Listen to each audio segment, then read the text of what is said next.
Dans cette vidéo, tu vas voir comment est-ce que tu vas réussir à onboarder un nouveau client d'une manière très simple. Il va remplir un formulaire, on va comprendre les informations de ce formulaire, on va les mettre au bon endroit dans ton ERP et ensuite on va non seulement lui envoyer un email personnalisé, mais en plus on va prévenir les équipes sur Slack qu'il y a un nouveau client.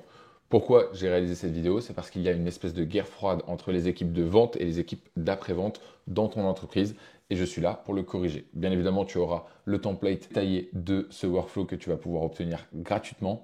Allez, c'est parti, on se retrouve tout de suite du coup sur mon écran. Let's go! Ok, du coup, on va démarrer par une petite démo. Donc là, vous voyez ici, ce que je fais, c'est que j'ouvre un formulaire. Disons que c'est un formulaire d'onboarding. Donc là, on va dire que je m'appelle Zidane, tac, Zinedine. Le projet, créer un ERP connecté avec N8N et Slack, par exemple. Ok, ça j'enlève. Hop, additional note, je veux des reporting toutes les semaines. Donc ça, c'est le client qui le rentrerait. Le nom de son entreprise, par exemple, on va dire Michelin. Et son email. Et là, il va mettre, hop, son email. Submit. Là, vous allez voir, le workflow, il tourne. Donc, dans un premier temps, ce qu'il fait, il récupère la donnée de ce formulaire d'onboarding. Il rédige l'email. Il met à jour tout notre ERP dans Airtable. Il envoie un email au client et il envoie un email, un message sur Slack. Donc là, si vous allez sur Slack, vous avez votre Slack avec votre équipe.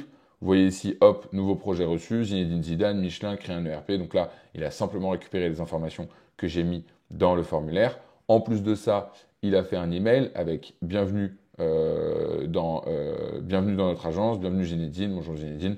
Nous sommes ravis de vous accueillir. C'est un réel plaisir de collaborer avec vous sur ce projet passionnant de création d'ERP connecté avec N8N et Slack. Nous avons bien noté votre demande concernant les reportings hebdomadaires. Soyez assurés que nous mettons tout en œuvre pour vous fournir des mises à jour régulières sur l'avancement de notre projet. Nous sommes impatients de commencer ensemble. Si vous avez des questions pour discuter des prochaines étapes, n'hésitez pas. Encore une fois, bienvenue dans la communauté, cordialement Paname. Donc ça, c'est nickel, c'est exactement ce que je veux comme type d'onboarding. Comme ça, dès que le client y paye, tac, il remplit ce formulaire, il reçoit un email. En plus, un petit peu personnalisé, avec l'impression qu'on a vraiment bien pris en compte ces différentes informations. Donc ça, c'est top. Si vous voulez retrouver le template avant que je commence à vous détailler et que je vous montre le step by step de cette vidéo, vous allez sur la communauté Paname Automatise Agent IA qui est en commentaire de cette vidéo. Déjà, merci beaucoup. On est 200, on est plus de 200, c'est incroyable. Ça avance super vite. Dans cette communauté, vous allez retrouver ici toutes les ressources YouTube. Vous allez avoir des classrooms avec des masterclass N8N, etc., etc. Tous mes templates des différentes vidéos YouTube, vous les retrouvez là. Je les ai tous mis. Et vous avez aussi deux événements live par semaine. Un événement consacré à N8N et un événement consacré à Airtable. Donc voilà, ça avance vite. Franchement, c'est cool. La communauté, elle est top. Aussi, j'en profite pour vous dire merci. On est 510. Il y a 510 abonnés sur cette chaîne YouTube. Ça va aussi très très vite. Je suis hyper content. N'hésitez pas à liker, à commenter, à mettre un commentaire. Ça fait plaisir pour moi, pour l'algorithme, pour tout le monde. Allez, c'est parti. On se retrouve donc là maintenant, right now, sur l'écran. Je vous montre le step by step. Donc, ce qu'on va faire, c'est que je vais vous présenter les différents modules et ensuite on va les recréer ensemble. Donc là ici, vous avez le module qui s'appelle On-Form Submission. Ça vous permet de récolter les différentes informations. Ensuite, vous avez ce module-là qui va permettre de créer un agent. Donc là, si on l'ouvre, en gros, ce qu'on lui donne, c'est quoi? C'est les informations du formulaire. Donc on va dire le nom de l'agent et ça, c'est son prénom, son nom, son projet, c'est celui-là. Les remarques que l'on doit savoir, c'est celle-là. OK? Et ensuite, ici, je lui ai fait un prompt très simple, vraiment. Il n'y a pas plus simple. Tu es un expert en rédaction d'email et tu dois onboarder un nouveau client. En te basant sur les informations que tu as, tu dois rédiger un welcome email pour le client. Tu utilises le HTML, tu écris en français et tu sign off avec mon nom. Et là, ici, j'ai rajouté ça après en itérant un peu sur le prompt parce que il me mettait en fait un espèce de guillemets bizarre avec HTML qui faisait pas clean dans l'email. Ensuite, ici, je vous ai dit, ça met à jour le l'ERP. Donc là, on va regarder dans notre ERP. Ce qu'il fait, c'est qu'il a créé un contact, qui est ici. OK. Ensuite, il a créé une entreprise dans mon ERP. OK. Et ensuite, il a créé un projet. Donc là, créer un ERP connecté à une mitaine dans lequel, en fait, le projet est relié à mon entreprise qui est relié à mon contact. Donc vous voyez, en fait, là au moins, mon ERP, il est hyper clean. Vous pouvez bien évidemment faire des connexions avec votre CRM, mais le but, c'est qu'en fait, là, on n'a rien à faire à la main, on n'a pas à faire des copier-coller de son email à l'ERP. Vraiment, vous gagnez énormément de temps. Et c'est comme ça que vous allez réussir à protéger votre EBITDA parce qu'en fait, vous allez avoir peu de personnes pour beaucoup de clients dans votre agence. Donc, ici, ce module-là, c'est assez facile. Ensuite, Gmail. Donc là, pareil, je suis connecté à Gmail. Donc, l'email, on récupère l'email qu'on renseigne dans le formulaire. On met bienvenue dans notre agence, HTML. Ici, l'output. Donc là, c'est bon. Et Slack, pareil. Là, je lui ai juste fait un petit truc de mise en forme. Nouveau projet reçu, nom, entreprise, email, projet, note additionnelle. Voilà. Maintenant qu'on a vu l'overview, c'est parti. On va recommencer de zéro. Donc, ce que je vais faire, c'est qu'ici, déjà, je vais download le file et je le mettrai dans la communauté. Comme ça, vous n'allez plus qu'avoir à l'importer. Mais là, je vais vous montrer step by step comment on le fait. OK? Allez, c'est parti. Donc, on renomme notre workflow, démo live, onboarding. OK, donc, comme on s'est dit, première étape, récupérer de la donnée. Pour ça, vous allez utiliser N8N Form. Vous pouvez utiliser d'autres triggers, mais là, on va prendre celui-là. Authentification none. Là, on va mettre onboarding. Form description. Bienvenue chez nous. Ah. Là, on va mettre prénom. Là, on va mettre nom. Donc là, on lui pose des questions. Non. Là, on va mettre email. Bon, je fais simple. Hein. Je ne vais pas mettre les questions à fond. Donc, nom, prénom, email. On va lui demander projet. Ça, d'ailleurs, on va dire que c'est un email. Projet, remarque. Et on a dit entreprise. Tout ça, c'est bon. OK. Tout de suite, on teste la step, évidemment. Prénom, Michel. Dupont. Email, on va mettre le mien. Je vais mettre +1 pour être sûr de les différencier des autres. Tac, projet, créer une interface client. OK. Remarque, j'aime pas les emails trop longs. Entreprise, Atoll. Voilà, submit, et là c'est bon. Donc là, ici, vous voyez, tout de suite, on a nos informations, donc ça c'est cool. Comme d'habitude, hein, vous pouvez la visualiser de manière différente en fonction de ce que vous aimez, mais ça c'est bien, parce qu'après, derrière, vous allez pouvoir, ce qu'on appelle drag and drop, les différentes variables. Donc ça, on a notre première étape. OK. Deuxième étape, on a dit qu'on allait faire quoi? Agent IA. Donc, on va faire agent IA. OK. Là, donc là, il va nous demander dans un premier temps, on va faire ici define below, parce qu'on va lui donner un prompt et on va ajouter un system message. Donc, notre client est, on va lui mettre ça. Donc ça, on peut l'ouvrir pour notre client est tac, tac. Son projet est projet, c'est celui-là. Sa remarque, voilà. Son entreprise et c'est tout. Pour l'instant, on n'a pas besoin de lui mettre son email et tout, ça on l'utilisera après. Donc ça, on le met ça. Et là, ici, on va lui dire in client onboarding, par exemple. Write a welcome message to welcome the client. Par exemple, on va juste lui mettre ça. Et on va mettre sign off as Panam. Là, j'ai envie de le tester, mais j'ai la flemme de refaire un formulaire. Donc, ce que vous allez faire, c'est que vous allez cliquer là et vous allez cliquer là. Pin data. Comme ça, en fait, maintenant, ce qu'on va faire, c'est qu'on va directement utiliser cette data à chaque fois.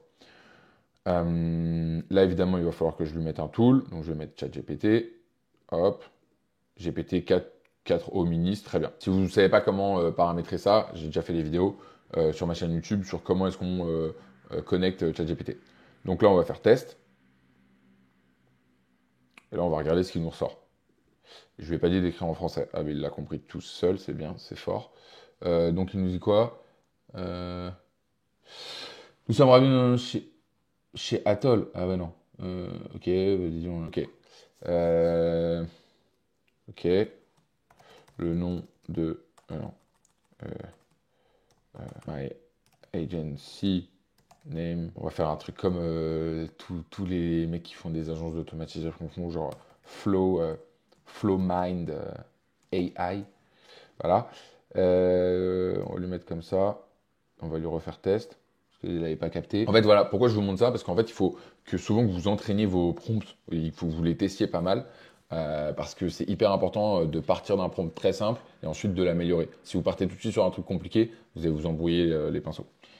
En mêlée. Bienvenue chez moi. Ok, ok, ok, ok, ok, ok, ok, ok. Ok, bon, allez, très bien. Et on va mettre ici juste HTML, format. Point. Ok. Donc ça c'est parfait. On peut refaire test. En attendant, on va du coup mettre à jour le Airtable. Donc là, on va faire tac, create a record. Donc dans un premier temps, normalement, vous allez créer votre Airtable. Pareil, j'ai déjà fait des vidéos sur comment le créer. Ici, vous allez donc avoir les trois différents éléments. Ce qui va être hyper intéressant ici, c'est qu'on va d'abord créer le contact, ensuite on va créer l'entreprise qu'on va relier au contact, et ensuite on va créer le projet qu'on va relier à l'entreprise, et donc du coup qui sera relié au contact. Ça, c'est hyper important pour de la gestion de données. Parce qu'après, quand vous allez faire, ok, je fais un événement de fin d'année, tac, vous avez tous les contacts avec les emails, ou ok, j'aimerais bien faire une étude de qui sont mes clients et quel est le panier moyen, tac, vous avez tous vos projets ici. Donc, là, on va faire Airtable. Vous vous connectez ici. Moi, en l'occurrence, ici, j'ai une connexion Demo Live and Meet and Call. Donc, ça, c'est bien. Là, je vais prendre ma bonne base. Et donc là, dans un premier temps, je vous ai dit, on crée le contact. Donc là, vous vous arrêtez. Ce qu'on va faire, on va gagner du temps. On va dupliquer, parce qu'on sait qu'on va en avoir 3. Donc, vous les dupliquez maintenant. Tac, OK. Ici, important, comme on n'est pas des sagouins, on va le renommer. Donc là, on va mettre contact. Là, on va mettre company. On va mettre company. Et là, on va mettre project. Ok, donc ici, email. Vous voyez, le fameux drag and drop, il est là. Donc, on va le prendre et on va le mettre ici. Prénom. Et entreprise, on ne va pas le remplir. Pourquoi? Parce que entreprise, ne vous faites pas avoir. Parce que ça va être une erreur sinon. Ici, si vous mettez entreprise, comme c'est un link record, il ne va pas accepter un texte. Il va accepter en fait un tableau d'une ligne. Donc ça, on ne va pas le remplir pour l'instant. Ok, on va juste tester. C'est bon, ça a marché. Donc là, on vient là. On va recharger la page peut-être. Voilà, il est là. Ok, très bien. Donc, ça, c'est good. Deuxième étape. Et là, je vais vous montrer un truc important. Et je vais faire exprès de faire une erreur. Donc là, je vais mettre email. Non, là, je suis plus dans la bonne table. Il faut que j'aille chercher une autre table qui est la table entreprise, compagnie, ok. Donc là, le name de l'entreprise, il attend quoi? Il attend ce qu'il a rempli dans le formulaire, ok. Et ensuite, on va le relier à contact. Donc le name, ça va être Atoll, ok. Et maintenant ici, il veut contact. Donc vous allez prendre l'ID, parce qu'en fait, vous allez prendre le record qui est relié à contact. Donc par exemple, vous prenez celui-là, vous le mettez là, là vous allez faire test. Et là, ça va pas marcher. Pour la simple et bonne raison que ici, vous voyez, ce qu'il reçoit, c'est un texte, c'est l'ID du record. Et en fait, c'est pas ça. Lui qui veut, il veut un arrêt. Donc, ce qu'il faut ici rajouter, c'est ça, voilà. Et là, normalement, en faisant ça, ça va passer. Et vous allez voir que dans entreprise, il est bien lié à mon contact. Donc, on va utiliser la même mécanique pour faire la même chose avec projet. Donc là, vous double-cliquez, vous allez chercher projet. On va regarder pareil comment ça a été mis en place. Donc là, c'est le nom du projet, ok. Le statut, ok. Alors le statut, je pense que je l'ai mis. Ah non, je ne l'ai pas mis par défaut. Ok, intéressant. Entreprise, et ça, on s'en fiche. Donc en fait, juste l'entreprise, ok. Donc là, on va venir name. On va venir chercher ce qu'on s'était dit comme projet. Ok. Le statut, on va mettre en développement, du coup, parce qu'il vient d'arriver en prod. Et donc l'entreprise, vous voyez, comme j'ai bien nommé mon Airtable, si j'avais juste laissé le Airtable tout à l'heure, là, je n'aurais pas trop su lequel c'était. Bon, là, c'est un workflow qui est assez simple, donc ça va, mais quand vous êtes sur beaucoup de nœuds, c'est compliqué. Donc, on va venir chercher compagnie ID, et on va venir mettre nos petits crochets. Ça, c'est good. Pareil, on teste. Toujours tester étape par étape. Et donc là, projet, créer une interface client, Atoll, tout est bien lié. Donc ça, c'est bon. On est good, on a terminé sur la partie Airtable. Maintenant, on va venir faire notre petit Gmail. Donc là, Gmail, send the message. Donc là, vous pouvez écrire send. OK. Pareil, vous vous connectez. Alors, à qui on l'envoie? Ben, on l'envoie à lui. Subject, bienvenue dans notre agence, HTML, et donc là, on prend juste l'output HTML. On va faire test. OK, donc là, tac. Voilà, vous voyez, c'était ça, ouais, ces fameux trucs HTML là. Donc là, il y a, bon, OK, il a envoyé le mail, trop bien, mais bon, c'est pas beau ici. Là, il y a ça me plaît pas. Et donc, j'aimerais bien qu'on enlève ça. Donc, je vais les copier et je vais aller lui dire dans le prompt, tac, delete, tac, and, je crois que le truc, c'est genre 3 apostrophes. Voilà, tac. At the beginning and the end. Et l'autre chose que je voulais enlever, c'est le fait qu'il y ait le append. Donc ça, on fait ça, ça, et là, c'est bon. Donc là, on va refaire ça. Donc là, ce que je viens de faire, c'est que je viens d'enlever le petit écriteau, on va enlever mes emails, le petit écriteau fait avec N8N, comme ça fait un peu plus humain. Et vous voyez, il a enlevé ce qu'il y a au début et ce qu'il y a à la fin. Donc ça, c'est parfait. Et donc là, on a un bon email. Donc là, je suis satisfait. Maintenant, on va aller faire Slack. Donc là, on va faire Slack. Pareil, send a message. OK, donc là, on se connecte. Message send. À qui? Donc moi, j'ai une channel, je vous conseille d'en faire une d'ailleurs, qui s'appelle Bot. And bot, voilà, padam, simple text. Ouais. Et là, message texte. Ouais, je vais pas me prendre trop la tête. On va faire ça, ça. On va faire en expression. On va ouvrir. Je crois qu'en le copiant, en le faisant un copier-coller, ça nous fait pas un truc incroyable. Donc on va juste venir ici. Hop. Copier. Tac. Tac, tac. Paf. Coller. Donc, ça, on va le refaire ensemble. Donc là, vous pouvez mettre dans l'ordre que vous voulez. OK. Et d'ailleurs, l'usage, donc là, ce que je vais faire, c'est que je vais aller chercher les formes sur Mission. Donc là, je vais chercher, voilà.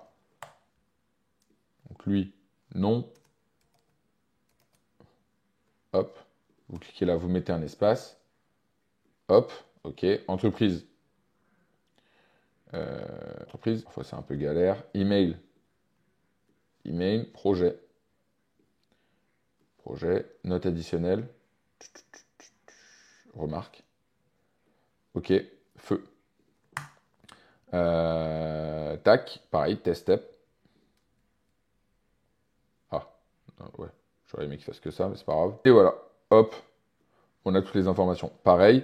Si vous voulez enlever le automate with machin, including on workflow, tac. Alors ça, je vous déconseille au final de l'enlever parce que quand vous allez avoir beaucoup de workflows qui vont tourner sur Slack ou autre, c'est intéressant quand même de pouvoir avoir l'URL sur lequel vous allez pouvoir cliquer et vous allez pouvoir du coup atterrir sur le bon workflow. Donc ça peut être intéressant. Voilà les amis, vous avez vu, ça nous a pris moins de 20 minutes. C'est hyper simple à mettre en place et ça va vous faire gagner beaucoup de temps. Donc si vous avez aimé cette vidéo, n'hésitez pas à la prendre et à la partager à quelqu'un, ça m'aide vachement pour la chaîne. Rejoignez notre communauté et puis on se dit à très vite. Allez, ça part.